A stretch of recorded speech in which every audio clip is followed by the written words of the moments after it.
Ketahuilah, kata muallif rahimahullahu ta'ala, bahwa seluruh hawa nafsu seluruhnya tercela, mengajak kepada pertumpahan darah.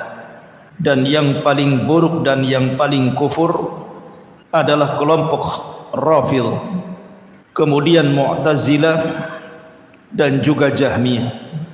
Karena sesungguhnya mereka menghendaki manusia untuk menghapus nama dan sifat bagi Allah dan juga mendorong kepada perbuatan zindik. Taib, ma'asyiral muslimin yang dimuliakan Allah Subhanahu wa taala. Di sini muallif rahimahullahu taala ingin menjelaskan kepada kita tentang bahaya mengikuti hawa nafsu. Karena hawa nafsu itu ada dua hal yang mendorong manusia bisa tergelincir. Pertama syahwat, dan yang kedua syubhat. Tetapi yang dikehendaki muallif rahimahullahu taala di sini adalah hawa nafsu yang mendorong kepada perkara syubhat. Karena perbedaan syubhat dengan syahwat itu, kalau syubhat merusak agama, merusak akidah dan pemikiran, keyakinan dalam agama. Tapi kalau syahwat itu merusak akhlak. Jadi di sini yang dikehendaki adalah dorongan syubhat pada hawa nafsu. Kemudian beliau mengatakan, kenapa demikian? Karena tad'u ila saifi. Terkadang hawa nafsu yang berbentuk syubhat itu mendorong manusia untuk melakukan pertumpahan darah dengan pedang. Maksudnya isyarat mu'alif rahimahullahu ta'ala ingin membantah siapa? Kelompok Khawarij. Kalau diistilahkan saib pedang, artinya kelompok yang pertama kali yang muncul adalah kelompok yang suka menumpahkan darah, mereka lah Khawarij. Inilah yang kita akan bahas. Walaupun pembahasan ini sering saya ulang-ulang, tetapi tidak masalah karena bahayanya kelompok Khawarij ini. Kenapa kita katakan bahaya? Karena tidak berhenti di masa keluarnya saja. Walaupun mereka sudah diperangi dari zaman para sahabat Rasul, tetapi akar akidahnya sampai tertancap pada anak-anak muda hari ini, bahkan sampai kiamat. Karena terakhir orang-orang Khawarij itu akan menjadi para pengikut Dajjal. Artinya Khawarij itu tidak bisa dimusnahkan. Setiap dimusnahkan ada lagi generasinya, setiap dimusnahkan ada lagi generasinya, dan yang terakhir menjadi para pengikut Dajjal. Ma'asyiral muslimin, saya akan sebutkan beberapa hadis tentang Khawarij, kemudian sejarah-sejarah yang berkaitan dengan Khawarij, termasuk sifat-sifatnya. Karena kita tahu bahwa para ulama salaf apabila membahas tentang firqah-firqah dalam Islam, kemudian mereka sampai kepada membahas Khawarij, maka mereka sampai mengarang kitab berjilid-jilid hanya untuk menjelaskan kesesatan Khawarij saja. Dan berbeda ketika para ulama melewati firqah-firqah yang lainnya. Kenapa semangatnya para ulama apabila membantah Khawarij itu sampai mengarang berjilid-jilid kitab? Karena firqah ini adalah firqah satu-satunya yang muncul sejak zaman Nabi masih hidup. Jadi Nabi masih hidup, kelompok ini sudah ada. Berbeda dengan kelompok-kelompok sempalan Islam yang lainnya, itu muncul setelah Nabi meninggal.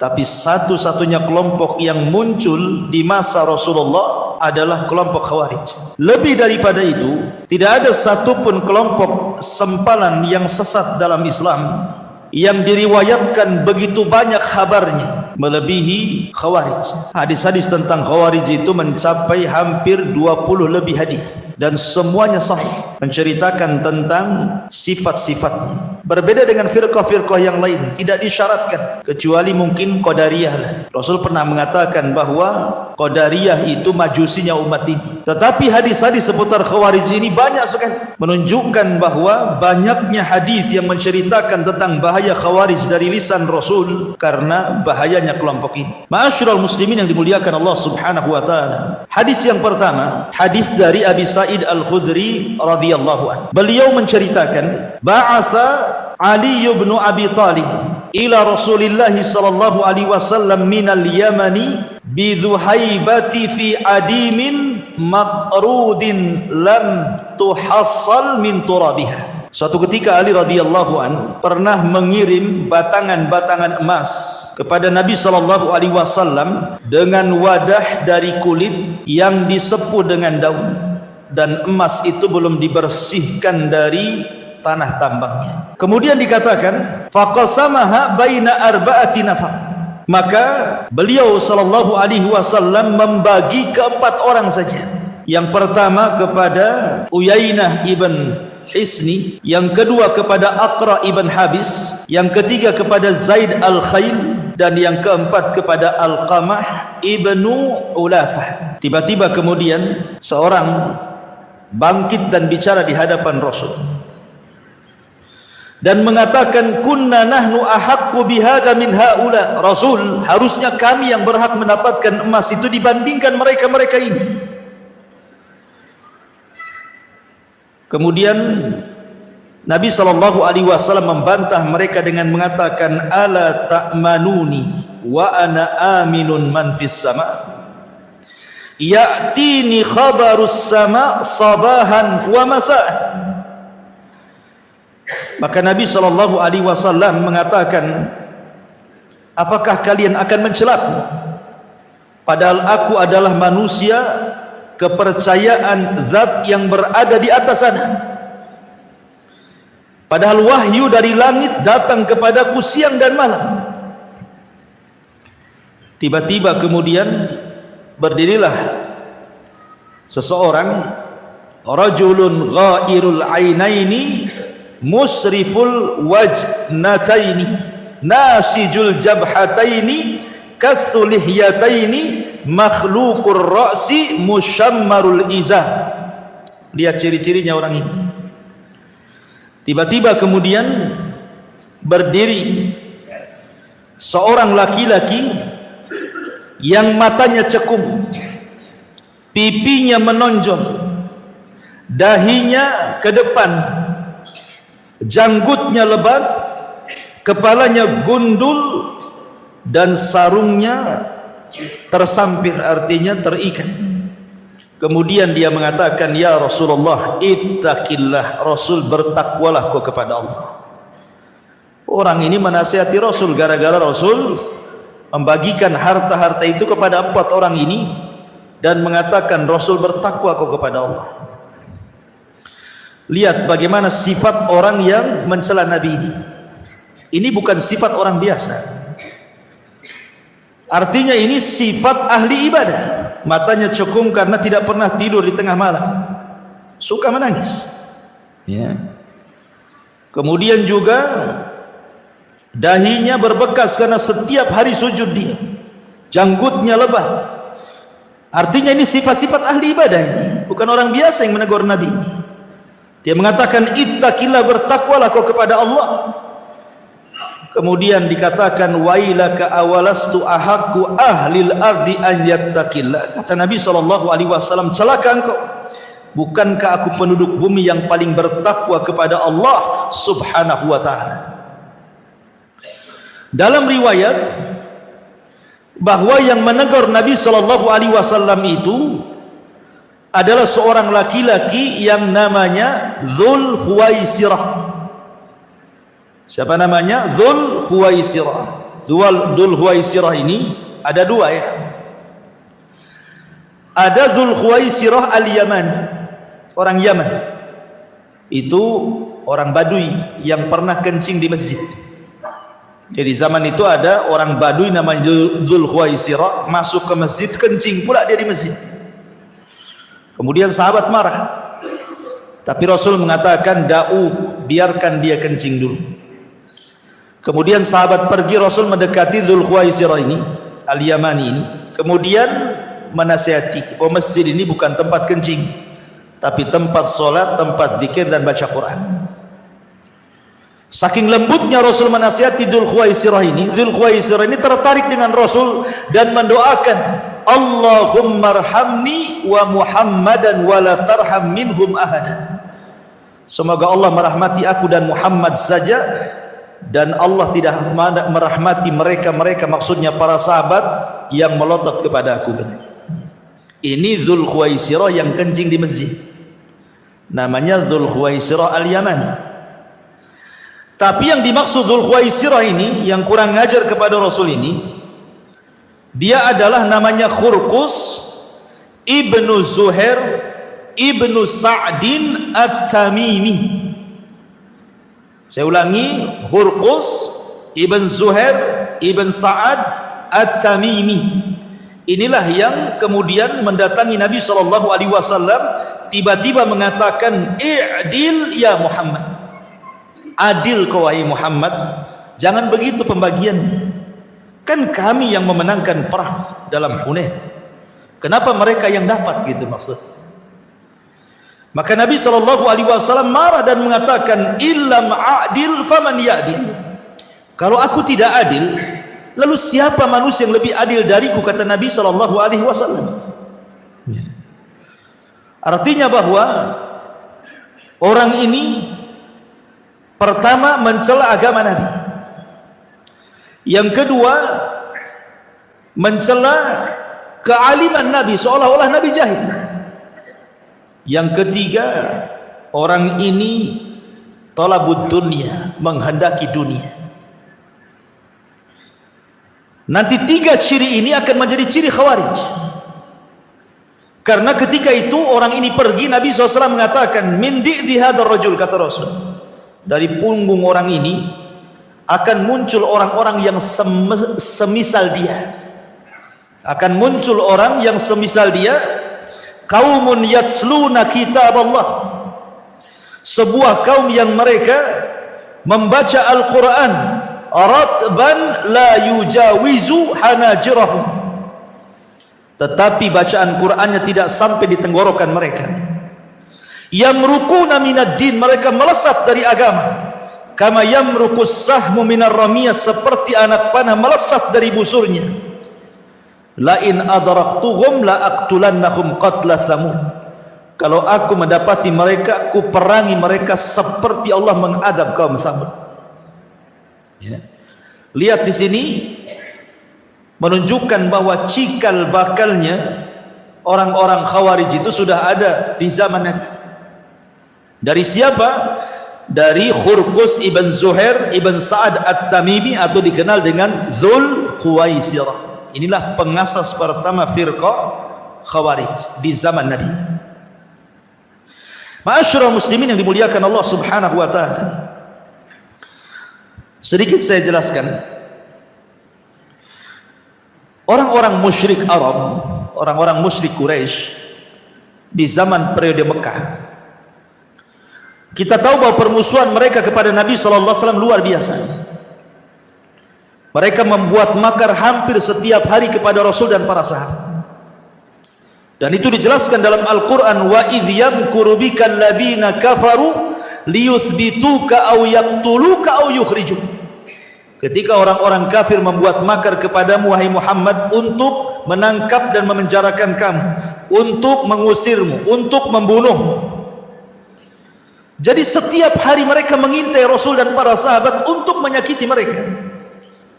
Sampai kemudian puncaknya terbunuhnya keluarga Ammar ibn Yasir di tangan Abu Jahal, disiksanya Bilal, disiksanya Khabbab, sampai akhirnya mereka terpaksa harus hijrah ke Habasyah. Dan banyak para sahabat yang disiksa habis-habisan, bahkan meregang nyawa. Bahkan Nabi pun tidak lepas daripada makar mereka. Ketika kemudian Nabi SAW hijrah ke kota Madinah, kemudian Islam kuat, akhirnya kemudian Rasul mampu membawa pasukan besar dari Madinah ke Mekah.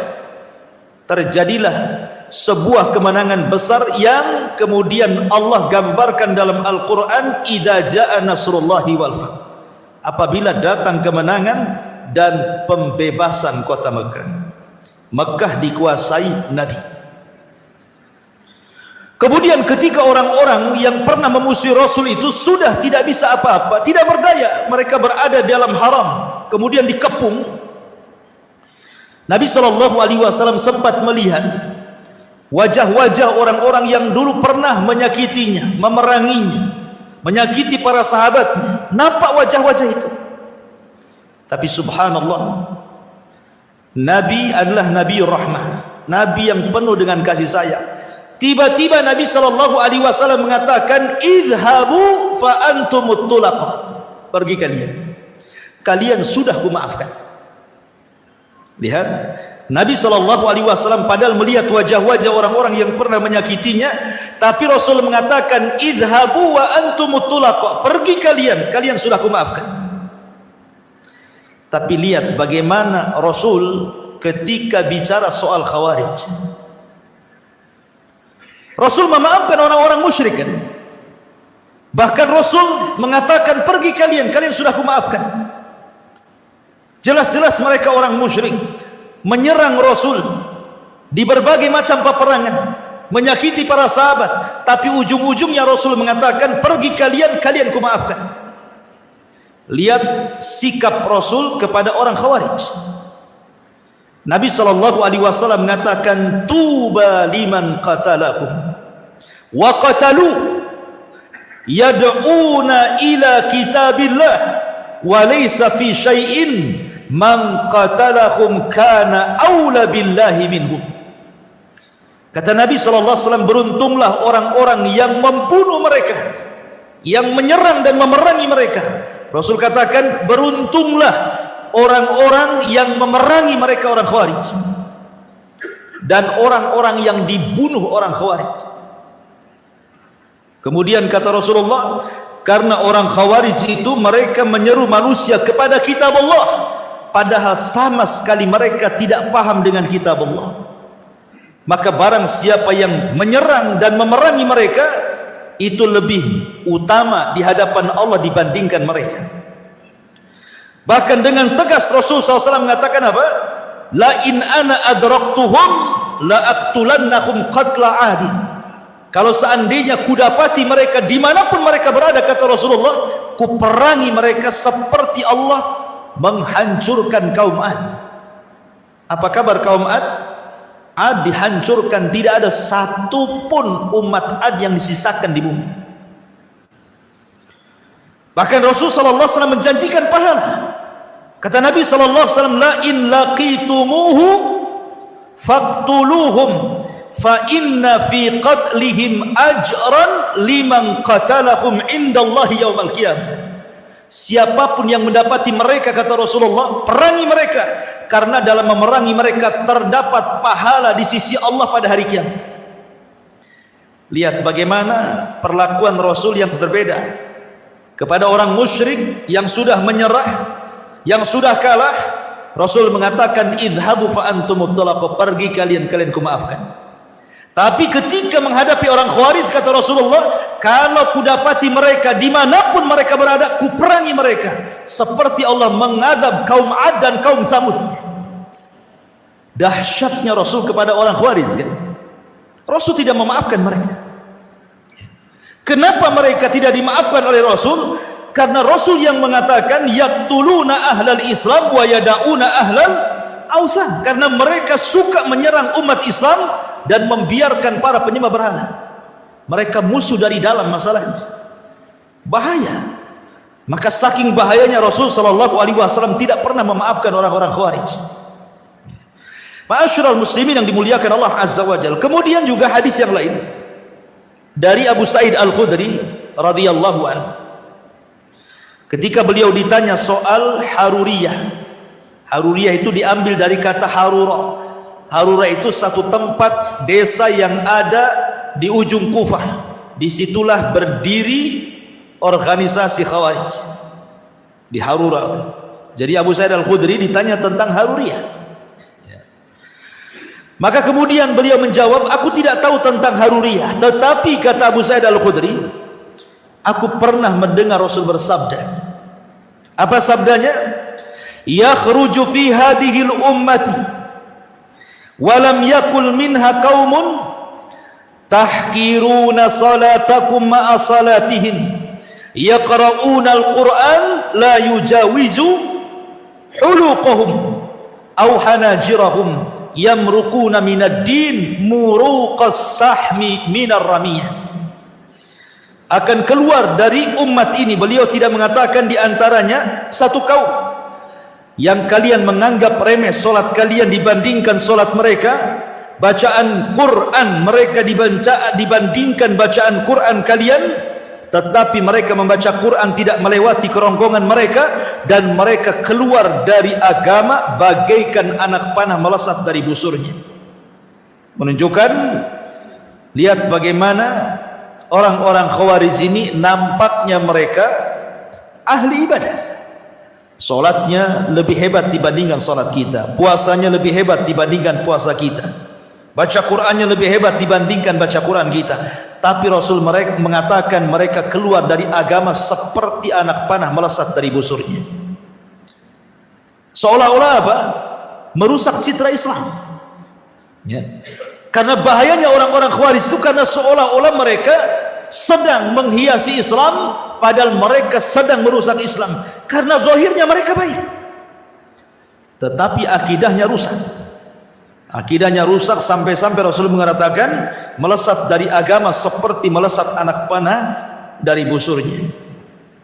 Ma'asyiral muslimin yang dimuliakan Allah Azza wa Jalla, bahkan saking bahayanya Nabi SAW sampai bersabda dari hadis yang dikeluarkan Imam Tirmidzi dari Abu Umamah Al-Bahili radhiyallahu an, kata Rasul sallallahu alaihi wasallam ketika mensifati orang-orang Khawarij, kilabun nar syarru qatla tahta adimis sama khairu qatla man qataluhu. Mereka adalah anjing-anjing neraka, seburuk-buruknya makhluk yang terbunuh di bawah kolong langit, sedangkan sebaik-baiknya makhluk yang terbunuh adalah yang dibunuh oleh mereka. Begitu Nabi SAW mensifati mereka sebagai anjing-anjing neraka. Bahkan dalam hadis Abu Barzah radhiyallahu anhu dia berkata, Nabi bersabda, la yazaluna yakhrujuna hatta yakhruja akhirahum, wa fi riwayah hatta yakhruja akhirahum ma'al masihid dajjal. Dan senantiasa mereka akan muncul hingga munculnya kelompok mereka yang terakhir, dalam riwayat hingga munculnya kelompok terakhir dari mereka, dan mereka akan perang bersama-sama menjadi para pengikut Dajjal. Subhanallah ikhwan. Dan banyak lagi, karena hampir antara 20 hadis kurang lebih Rasul mensifati tentang orang Khawarij. Ma'asyiral muslimin yang dimuliakan Allah Azza wa Jalla, baik kita akan kupas sedikit tentang apa itu Khawarij, lalu bagaimana sejarahnya dari zaman ke zaman. Ma'asyiral muslimin yang dimuliakan Allah Azza wa Jalla, definisi Khawarij itu, saya akan mengambil definisi yang paling mencakup dari seluruh definisi yang banyak didefinisikan para ulama. Khawarij adalah kullu man kharaja ala jama'atil muslimina. Khawarij adalah setiap orang yang melakukan pemberontakan kepada jamaah kaum muslimin. Maksudnya jamaah kaum muslimin di sini artinya kepada pemerintah yang sah. Orang yang melakukan pemberontakan, hendak menumbangkan pemerintah, kemudian wa kafarahum, dan juga mengkafirkan mereka. Summa bana ala takfirihim istihlal dimaihim, kemudian dibangun di atas manhaj takfir mereka, mengkafir-kafirkan di luar kelompoknya, sampai kepada menghalalkan darah kaum muslimin. Dari definisi ini berarti ada 3 poin ciri Khawarij yang sangat melekat kepada mereka. Hati-hati kalau ada orang yang punya satu ataupun tiga-tiganya dari pemahaman ini, orang ini terpapar Khawarij. Pertama, niat memberontak, menjatuhkan penguasa. Yang kedua, alasan memberontak kepada penguasa karena manhaj mereka manhaj takfir, karena mengkafirkan penguasa. Penguasa dianggap togut, ya. Penguasa dianggap togut, kafir mereka. Kemudian berakhir dengan istihlalud dam, menghalalkan darah, melakukan bom bunuh diri, melakukan peledakan, pembunuhan, dan begitu seterusnya. Kalau sudah ada niat memberontak didasari dengan manhaj takfir karena mengkafirkan, pasti diakhiri dengan pengeboman, dengan pembunuhan. Itulah 3 ciri Khawarij. Ma'asyiral muslimin yang dimuliakan Allah Subhanahu wa taala. Tadi saya sudah singgung bahwa kelompok ini ideologinya sudah ada sejak zaman Nabi sallallahu alaihi wasallam. Ketika Dzulkhuwaisirah kemudian tidak terima dengan pembagian ghanimah harta rampasan perang Hunain dan mengatakan, adil engkau wahai Muhammad, dalam riwayat bertakwalah engkau wahai Muhammad, maka Rasulullah SAW mengatakan, illam adil faman ya'dil, kalau aku tidak adil siapa lagi yang lebih adil dari aku. Maka dari sini ada 3 ciri yang melekat juga daripada Khawarij itu. Pertama, mencela agama orang, karena orang ini mencela agama Nabi. Orang-orang Khawarij itu suka mencela agama di luar kelompoknya, seolah-olah mereka lah yang ahli jannah, yang lain ahli neraka. Seolah-olah mereka itulah yang masuk surga, yang lain itu masuk neraka, karena mereka suka mencela agama orang. Ini dari perkataan Dzulkhuwaisirah kepada Rasul. Kemudian yang kedua, mencela ulama. Mencela ulama, orang yang paling alim Rasul, orang yang paling paham itu Nabi, dicela Nabi. Maka mereka akan suka mencela para ulama, karena di tengah-tengah orang-orang Khawarij tidak ada ulama. Tidak ada ulama. Makanya ketika Abdullah ibn Mas'ud radhiyallahu an diberitahu oleh Abu Musa al-Ash'ari radhiyallahu an bahwa di Masjid Quba itu ada orang yang berhalaqah zikir yang tidak pernah diajarkan di zaman Nabi, di mana mereka bawa batu, kemudian bertasbih sekian kali, 100 kali, kemudian dioper batunya ke sebelahnya. Nanti dia ngitung dengan batu itu tasbih sekian kali, kemudian dioper ke sebelahnya sampai berkeliling. Ini tidak pernah diajarkan di zaman Nabi. Makanya Abdullah ibn Mas'ud mengatakan, daripada kalian hitung zikir kalian dengan batu-batu yang tidak pernah diajarkan Nabi itu, hitunglah dengan batu itu kesalahan kalian, ku jamin kebaikan kalian tidak akan hilang. Apakah kalian lebih berpetunjuk ataukah sedang membuka pintu kesesatan, kata Abdullah bin Mas'ud. Kata perawi hadis yang menceritakan tentang kisah Abdullah ibn Mas'ud dengan Abu Musa al-Ash'ari ini, sungguh aku lihat orang-orang yang berhalaqah yang tidak pernah diajarkan di zaman Rasul, tidak ada satupun sahabat yang duduk di situ. Dan sungguh aku melihat ketika terjadi perang Nahrawan antara orang-orang Khawarij melawan kubu Ali radhiyallahu an, rupanya yang halaqah zikir itu bergabung di tentara Khawarij.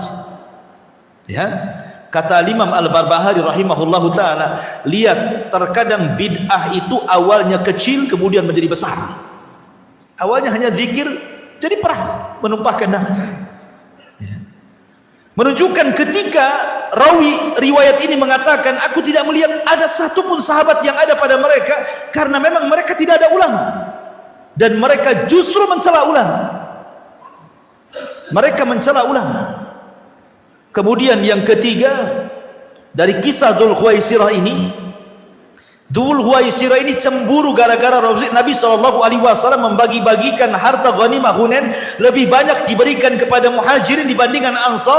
Kemudian dia mengatakan, idil ya Muhammad, adil engkau ya Muhammad, menunjukkan tujuan Dzulkhuwaisirah itu adalah talabud dunya, hanya mencari dunia. Dan ciri-ciri Khawarij itu mencari dunia. Kok bisa? Mereka rela mati loh Ustaz. Bom berada di badan dia, dia ledakkan, mana mungkin dia mencari dunia? Kalau ada orang ngomong gitu ya, gimana bantahannya? Kita katakan, ada seorang alim di zaman tabi'in, bahkan boleh dikata sayyidut tabi'in, pemimpinnya para tabi'in, namanya Hasan al-Basri rahimahullahu ta'ala. Hasan al-Basri rahimahullahu ta'ala ditanya soal Khawarij. Ketika Hasan al-Basri mengatakan orang-orang Khawarij itu kharaju li ajli dunya, mereka keluar karena dunia. Orang ini ngomong kepada Hasan al-Basri, ya imam, bagaimana kau bisa mengatakan mereka kharaju li ajli dunya, keluar karena dunia? Aku lah melihat sendiri dengan mataku, katanya. Ada seorang Khawarij keluar dari rumahnya, meninggalkan rumahnya, meninggalkan istrinya, meninggalkan anak-anaknya, kemudian bertempur sampai pedangnya patah dan sampai mati dalam peperangan. Apakah kau katakan mereka mencari dunia? Seperti yang kita katakan hari ini, ya, mereka sampai menyurati orang tuanya, berpamitan sama orang tuanya, meletakkan bom kemudian di perutnya, kemudian meledakkan. Apa mereka mencari dunia? Bukankah mereka itu simbolnya bahwa ingin cepat mati supaya cepat masuk surga, supaya dapat langsung dikawinkan dengan bidadari, katanya. Nah, itu ya. Lihat bagaimana Hasan Al-Basri membantah mereka.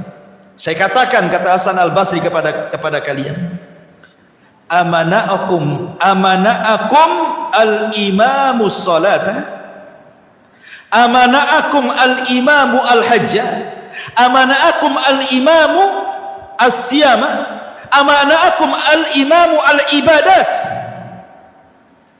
Saya tanya kepada kalian, kalian memberontak kepada pemerintah, tidak suka dengan pemerintah, tidak suka dengan jamaah kaum muslimin. Saya tanya kalian, apakah pemerintah melarang kalian sholat? Jawab, tidak. Apakah pemerintah melarang haji? Tidak.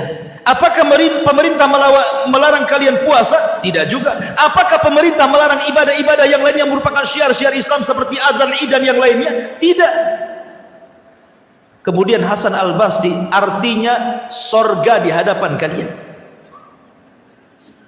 Lalu buat apa kalian kemudian mengacau pemerintah?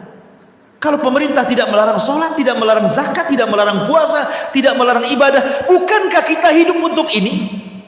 Lalu untuk apa kalian memberontak, melakukan pemboman di sana sini? Kalau bukan tujuan dunia, apa maknanya? Kalau tujuan akhirat, akhirat di depan kita. Kita sholat bisa, puasa bisa, id bisa, baca Quran bisa. Apa yang mencegah kalian untuk melakukan pengeboman? Bukankah inilah yang diperintahkan Allah?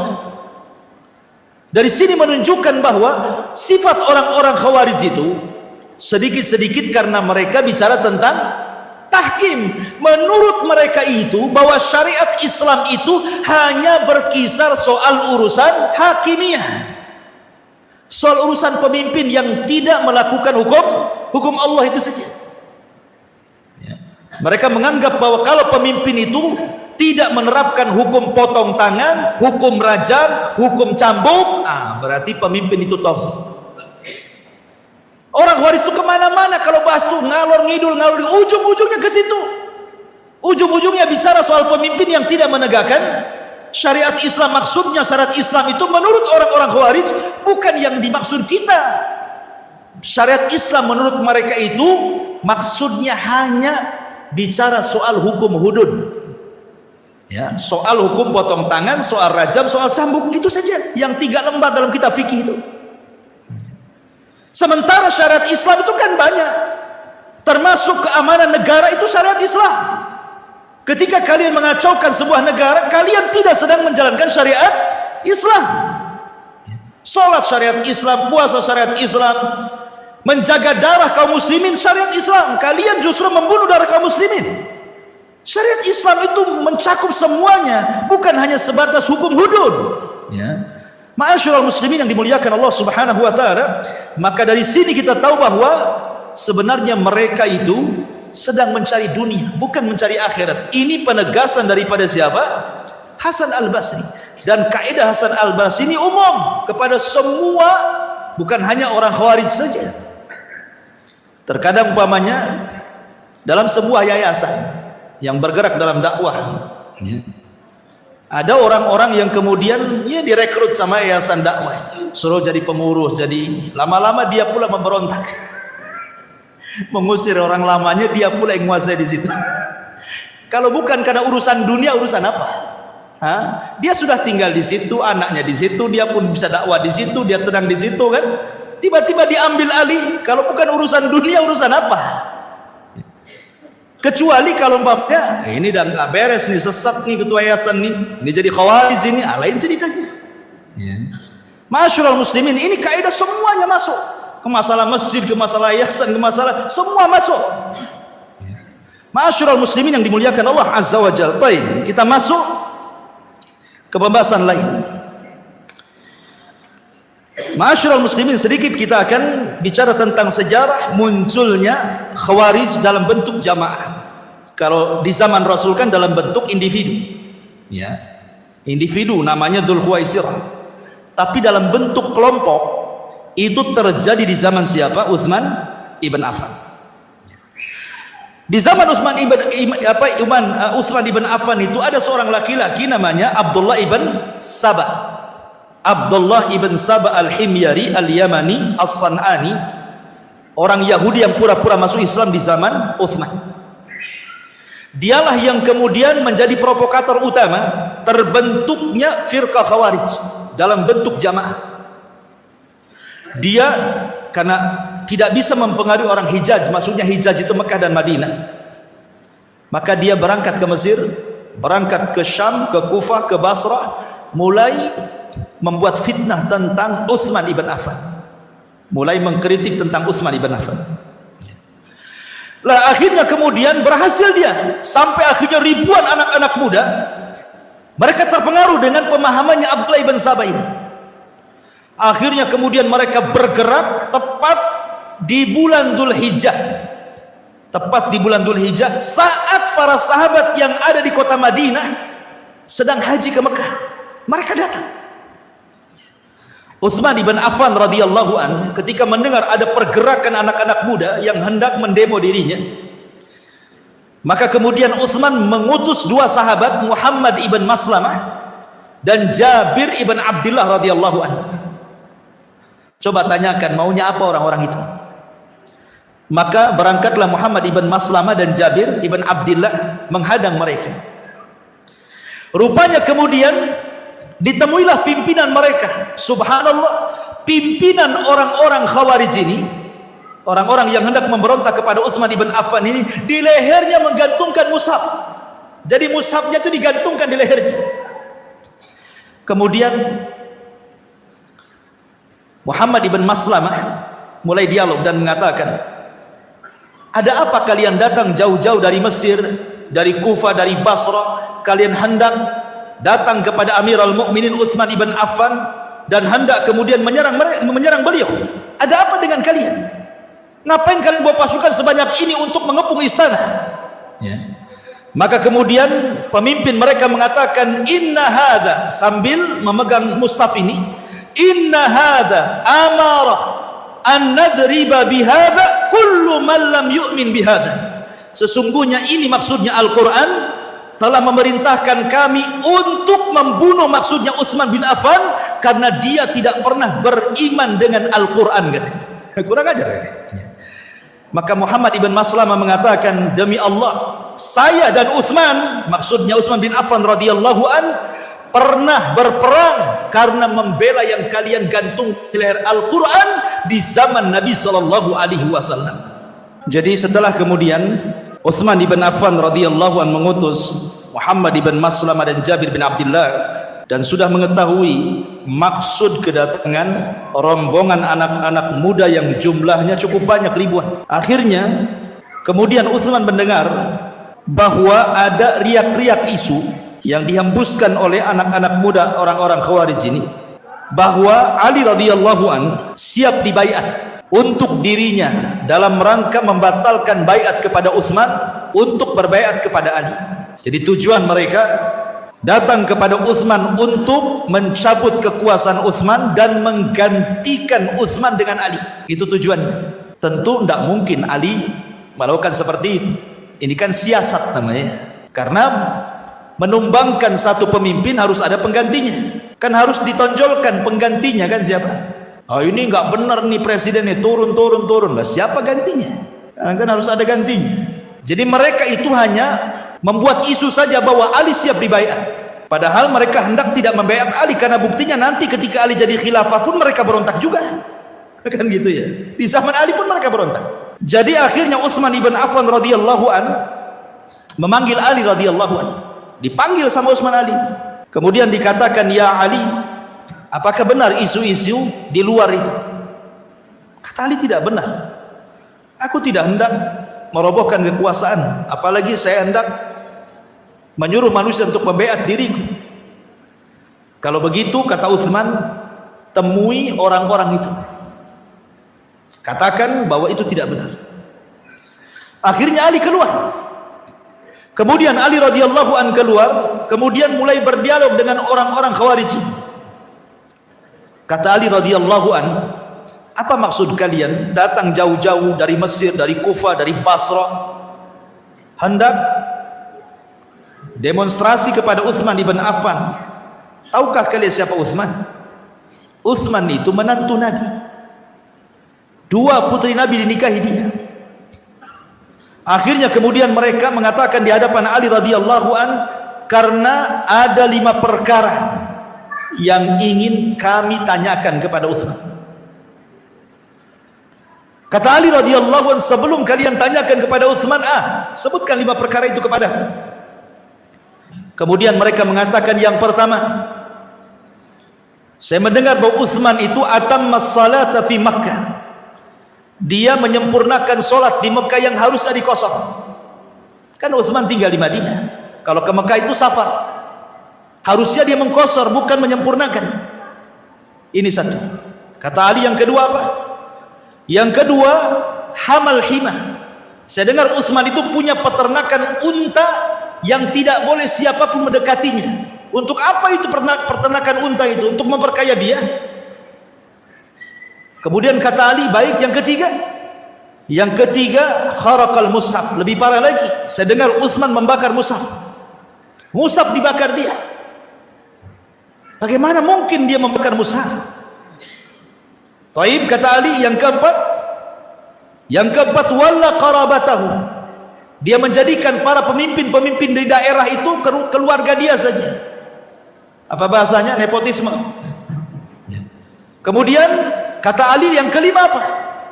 Kemudian mereka mengatakan yang kelima, Utsman ini melantik para pemimpin-pemimpin di daerah min sighari sahaba wa taraka kibarahum.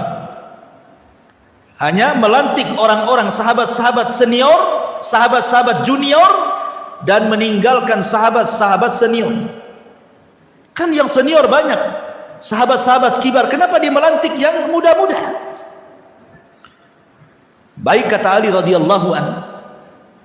Kemudian Ali radhiyallahu an mulai membantah satu persatu. Kata Ali radhiyallahu an, tahukah kalian kenapa Utsman tidak mengqasar salat di Mekah ketika haji? Fa inna Utsman qad ta'ahal ay tazawwaj. Dia kan punya istri di Mekah. Ya. Seperti antum nih, satu istri di Batam, satu istri di Padang. Kalau antum pulang ke Padang, antum mukim di sana. Karena tinggal di sana istrinya kan, kecuali kalau dua-duanya tinggal di sini kan itu. Ya, kalau di 2 tempat berarti dua-duanya mukim. Lah Utsman itu menikah di situ. Kemudian yang kedua, adapun Utsman punya peternakan unta, itu bukan peternakan unta dia. Itu peternakan untanya kaum muslimin. Utsman hanya menggebukkan saja, itu milik Baitul Mal. Tidak benar yang kalian ceritakan. Adapun yang ketiga, Utsman membakar mushaf, kan di zaman Utsman itu sudah saya jelaskan. Ketika Hudzaifah ibn Yaman datang kepada Utsman dan mengatakan, ya Utsman, terjadi perselisihan para sahabat soal qiraah. Kata Utsman, kalau gitu kumpulkan semua qiraah itu. Akhirnya dikumpulkan catatan-catatan qiraah, maka Utsman membakar qiraah yang syadzah yang diperselisihkan dan menetapkan qiraah yang akhir dibaca Nabi. Jadilah mushaf Utsmani. Jadi kata Ali, Utsman itu membakar qiraah yang syadz, yang diperselisihkan, bukan membakar mushaf. Kemudian adapun Utsman, dia meletakkan kemudian para pemimpin daerah dari kerabat-kerabatnya. Saya tanya kepada kalian, ada enggak pemimpin yang diletakkan Utsman dari kerabatnya dan dia orang zalim? Salahkah Utsman memilih pemimpin dari kerabatnya sementara mereka orang adil? Kan pemimpin yang penting adilnya, bukan masalah kekerabatan. Walaupun bukan kerabat, kalau zalim buat apa kan begitu? Apakah dia kemudian meletakkan pemimpin yang zalim? Kata Ali, kan tidak. Semua pemimpin yang diletakkan Utsman adalah orang-orang adil. Adapun Utsman kemudian dia mengatakan dia hanya memberikan pemimpin-pemimpin yang sigar, pemimpin-pemimpin yang sigar, yang junior, dan meninggalkan pemimpin-pemimpin yang kibar, tidak diletakkan di pemimpin-pemimpin daerah. Maka kemudian kata Ali radhiyallahu anhu, Rasulullah pernah menjadikan Usamah ibn Zaid untuk menjadi pemimpin perang. Usianya 20 tahun. Di belakangnya Abu Bakar, Umar, Utsman dan yang lainnya. Kemudian juga Rasul pernah memerintahkan Attab ibn Usaid. Umurnya juga 20 tahun. Sementara di belakangnya para sahabat Nabi sallallahu alaihi wasallam. Jadi apa yang salah dengan Utsman? Kalau Utsman memang dia meninggalkan kibarus sahabah, kemudian meletakkan sigorus sahabat, Rasul pun pernah melakukannya. Kalau dia memang kemudian diambil dari kerabat-kerabatnya, apakah ada yang zalim dari kerabatnya? Tidak. Bahkan Rasul pun pernah mengkhususkan orang-orang Quraisy dari pemimpin dan tidak diberikan kepada selain Quraisy. Ya kan? Yang jadi pemimpin kan semua orang-orang Quraisy. Abu Bakar, Umar, Utsman, Ali. Tidak ada orang-orang Ansar kan? Semua orang-orang Muhajirin. Lalu apa salahnya? Mulailah kemudian kehabisan syubhat. Karena orang Khawarij ini hanya bisa dibantah dengan syubhat. Kalau Densus menangkap Khawarij, kemudian dimasukkan penjara, disiksa, itu yang dikehendaki mereka. Memang mereka suka ditangkap, disiksa, kalau bisa dibunuh biar mati syahid, menurut keyakinan mereka. Itu sebuah kelezatan bagi mereka. Sehingga untuk memberantas mereka itu dengan cara apa? Menghilangkan syubhat. Ya. Utus orang alim berdialog dengan mereka. Nah, seperti itulah caranya sebagaimana Ali berdialog dengan mereka. Mereka kehabisan syubhat. Akhirnya salah seorang di antara mereka mendatangkan syubhat lagi yang baru dan mengatakan, "Ya Ali, Utsman pernah mencopot Hakam ibn Abil As," katanya. Hakam ibn Abil As ini diletakkan oleh Rasul di Taif. Tiba-tiba di masa Utsman kenapa dicopot? Itu kan orang yang diletakkan Nabi. Kenapa dia berani mencopot, katanya. Kata Ali radhiyallahu anhu, ya, memang Utsman pernah mencopot Hakam ibn Abil As, tetapi dikembalikan ke Taif, katanya. Dan dia tetap jadi pemimpin sana. Subhanallah, syubhat dari semua arah, ikhwan. Ya. Pertama mencela agama.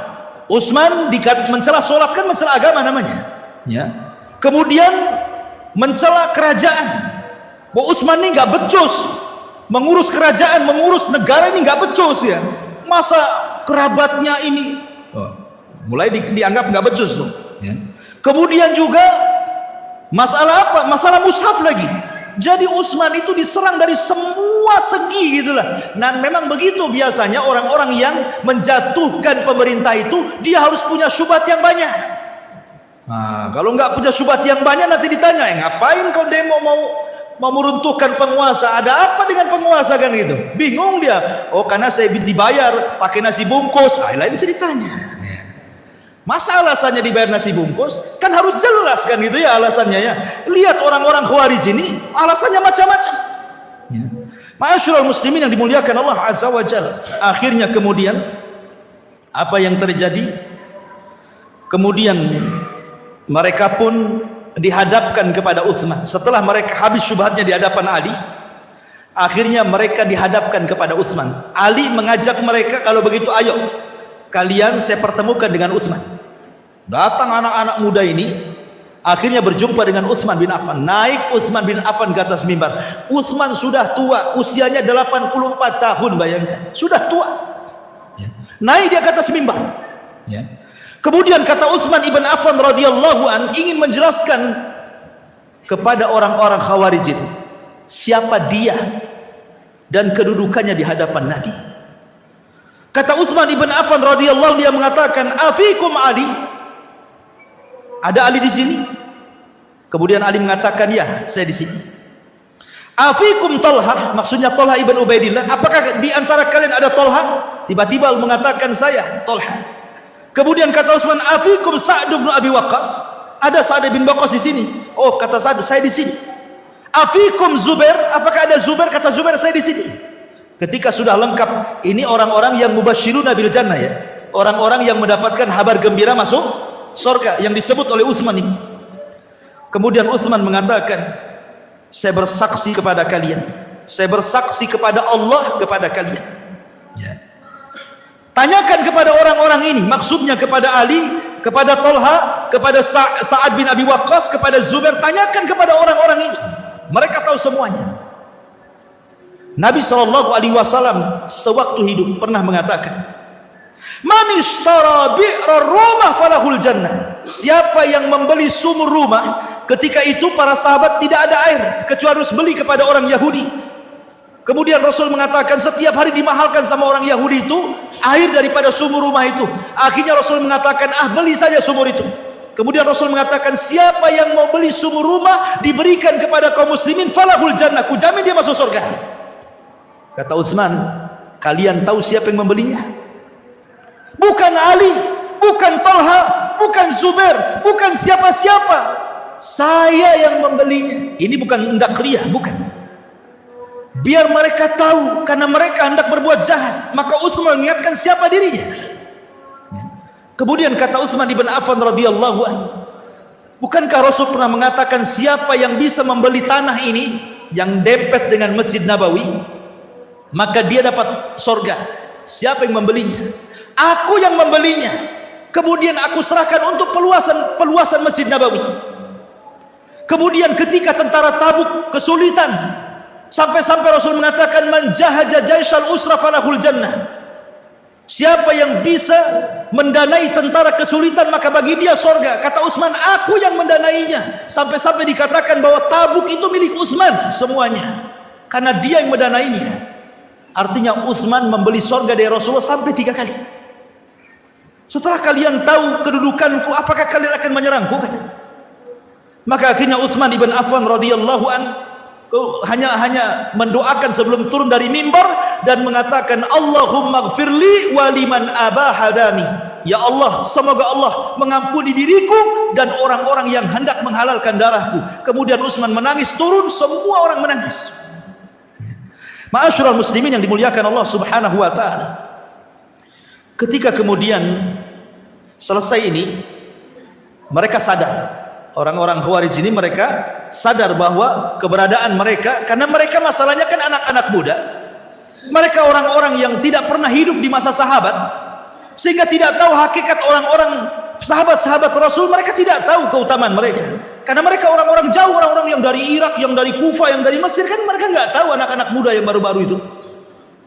Makanya ciri-ciri orang Khawarij itu adalah hudatsaul asnan, anak-anak muda tapi jahil, bodoh, ya kan? Akhirnya kemudian mereka pun pikir, oh betul juga ya, kalau gitulah kami pulang aja lah. Pulang mereka. Subhanallah. Di tengah jalan, rupanya siasat Abdullah ibn Saba ini membuat surat kaleng, dititipkan kepada seorang anak muda. Sengaja anak muda itu lewat di rombongan orang-orang Khawarij yang hendak pulang, mencurigakan, langsung ditangkap. Rupanya dikeluarkan, ada isi suratnya. Kemudian pas dibaca, rupanya isi surat itu adalah isi surat dari Utsman ibn Affan kepada penguasa Mesir. Ya, isi surat itu adalah suratnya Utsman ibn Affan kepada penguasa Mesir. Siapa penguasa Mesir kala itu? Sa'ad ibn Abi Syarh. Sa'ad ibn Abi Sarh. Jadi isi surat itu dari Utsman bin Affan kepada Sa'ad ibn Abi Sarh, gubernur Mesir, sepulangnya para pendemo ini. Kemudian disebutkan nama-namanya. Pertama Abdurrahman ibn Udais, kemudian Urwah ibn Suyai, kemudian Ibnu Umar, Ibnu Amrin bin Budail, kemudian Kinanah ibn Bishr. Ini kan tokoh-tokoh Khawarij nih. Sepulangnya mereka ini berempat ini tangkap, bunuh, salib. Ketika baca surat ini kan pimpinan-pimpinan mereka nih. Oh, marah ini. Mungkin bahasa saya ini, gimana Utsman ini? Ya. Dia bilang, sudah kalian saya doakan, semoga Allah mengampuni siapapun orang yang hendak membunuhku. Saya maafkan, pulang kalian. Tiba-tiba suruh pulang, ngirim surat ke gubernur masing-masing. Ketika kita sampai di daerah kita disuruh dibunuh. Ini kan kurang ajar nih. Kalau gitu balik lagi kita ke Madinah katanya. Balik lagi mereka ke Madinah. Ya. Sampai di Madinah, dikiranya sudah selesai. Rupanya dikepungnya istana. Kemudian Ali datang lagi, ada apa dengan kalian? Bukankah sudah selesai semua? Kemudian mereka mengatakan tidak, Utsman sudah menulis surat kepada Sa'ad ibn Abi Syarah untuk membunuh pemimpin-pemimpin kami. Utsman datang mengatakan, wallahi demi Allah aku tidak pernah menulis surat itu. Aku tidak pernah menulis surat itu. Kemudian mereka mengatakan kepada Ali, lihat Ali, orang tua ini sudah berdusta kepada kita. Subhanallah, menuduh Utsman berdusta. Ya. Kemudian salah seorang mereka berteriak lagi, kami juga punya surat yang lain katanya. Bukan surat kepada Sa'ad ibn Abi Syarah, tapi surat yang ditujukan kepada Muawiyah yang ada di Syam, yang isinya dari Utsman bin Affan kepada Muawiyah, datanglah wahai Muawiyah dengan tentara yang banyak, bunuh orang-orang Khawarij yang hendak melepaskan kekuasaanku. Ini suratnya di tangan kami katanya. Coba banyak surat-surat bodong tuh. Hati-hati ini kan ada pelajaran juga. Ini kan surat-surat hoax bahasa kitanya. Tapi begitulah orang-orang Khawarij, mereka akan membuat hoax soal pemerintah. Ya. Mereka akan membuat hoax tuh supaya masyarakat itu marah sama pemerintah kan. Dibuat hoax, pemerintah nggak becus lah, inilah itu macam-macam. Akhirnya kalau di Mesir ditumbangkan dengan Facebook, di Indonesia mungkin bisa dengan YouTube tuh. Buat hoax dengan YouTube, semua pegang YouTube, wah geram semuanya.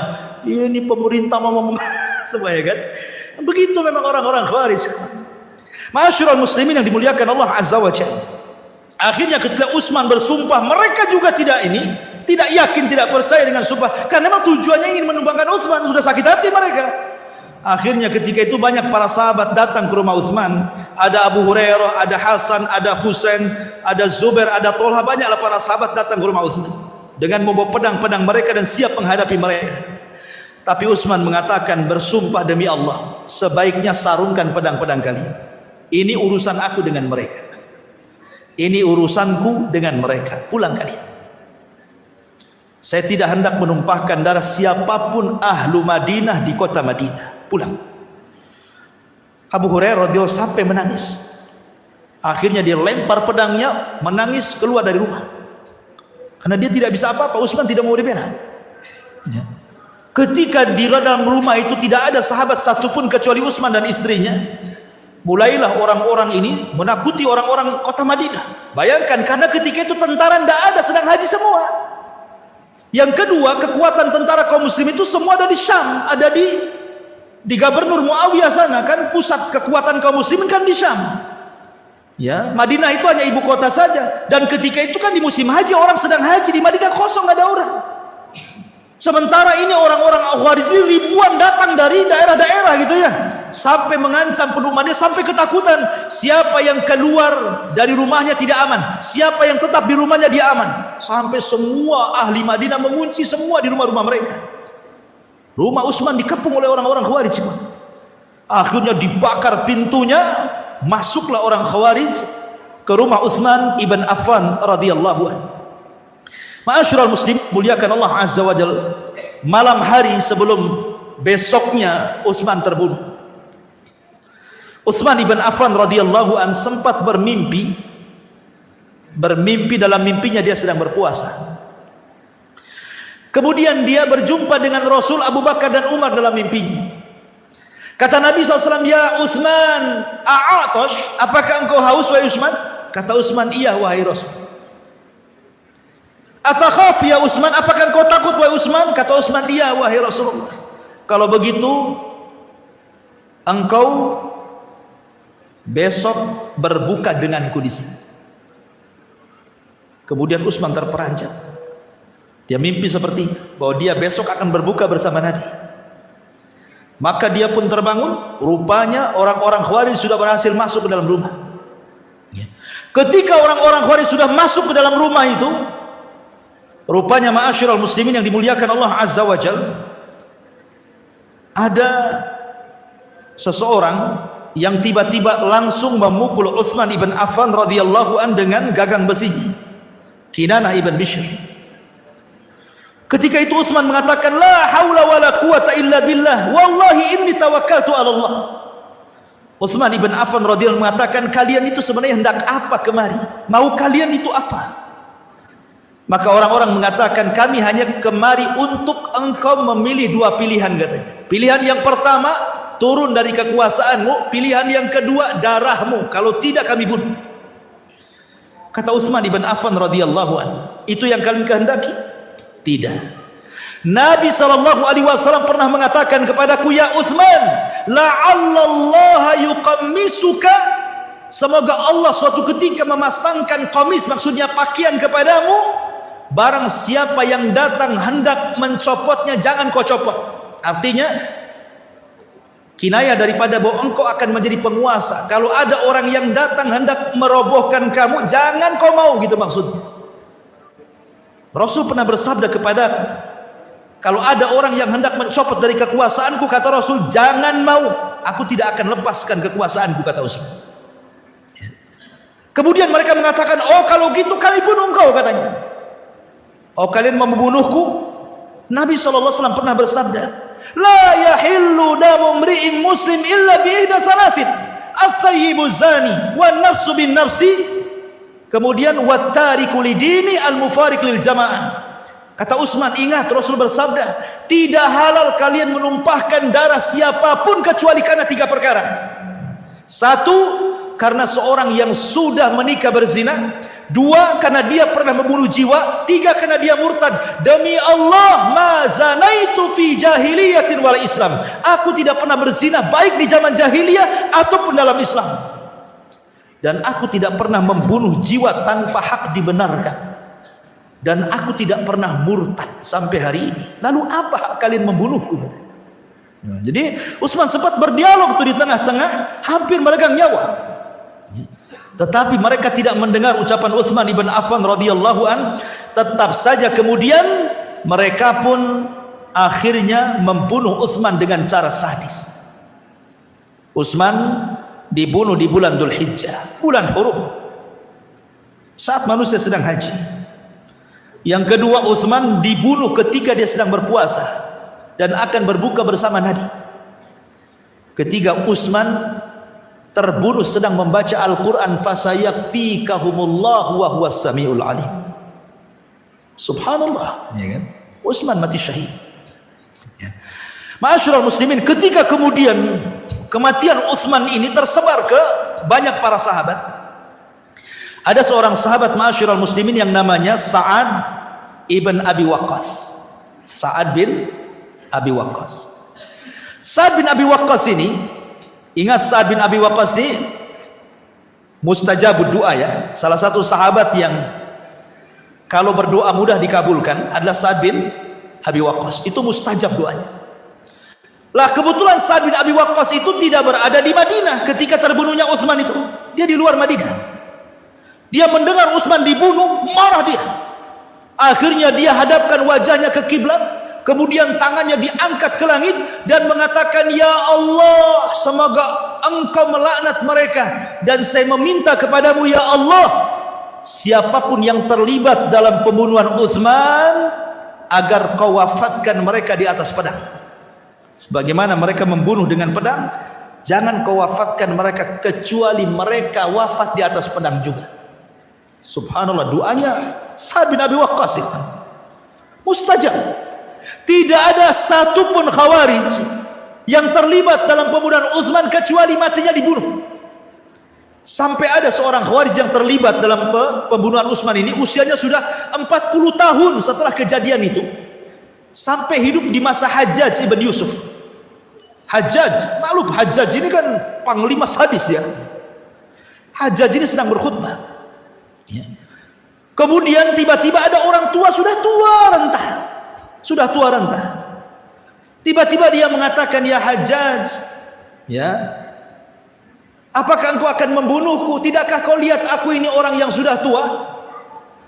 Kemudian Hajjaj mengatakan, siapa yang ngomong tadi? Tiba-tiba orang tua itu mengatakan, saya. Rupanya dia adalah salah satu pemimpin Khawarij dalam pembunuhan Utsman itu. Maka Hajjaj mengatakan, engkau tadi yang mengatakan bahwa engkau sudah tua. Tidak, darah Utsman ada di punggungmu, katanya. Sini kamu. Diambilnya pedang, dipenggal lehernya. Aku mulai dari engkau, katanya. Hajjaj, subhanallah ikhwatu fiddin. Karena Hajjaj ini kan diperintah oleh Abdul Malik untuk memerintah Syam, dan Syam itu kan orang Irak. Irak itu kan orang yang rakyatnya susah diatur. Makanya diutuslah oleh Abdul Malik ibn Marwan Hajjaj yang sangat bengis itu. Kadang-kadang memang kalau negara usah diatur ya harus pemimpinnya kayak Hajjaj. Diutus Hajjaj gitu. Kemudian Hajjaj ngancam-ngancam orang. Tiba-tiba yang diancam ini sudah tua. Ya Hajjaj saya sudah tua, masa kau ngancam orang tua? Nggak bisa. Darah Utsman di punggungmu, katanya. Akhirnya diambil pegang di penggal lehernya. Abda ubika, dari engkau kumulai, katanya. Subhanallah. Inilah mustajabnya dua siapa? Sa'ad bin Abi Waqqas. Sampai jam berapa ini? Coba bayangkan, anak nulis loh, masih banyak. Sampai ditulis 1, 2, 3, 4, 5 lembar. Ya kan? Jadi gimana Cak Lis?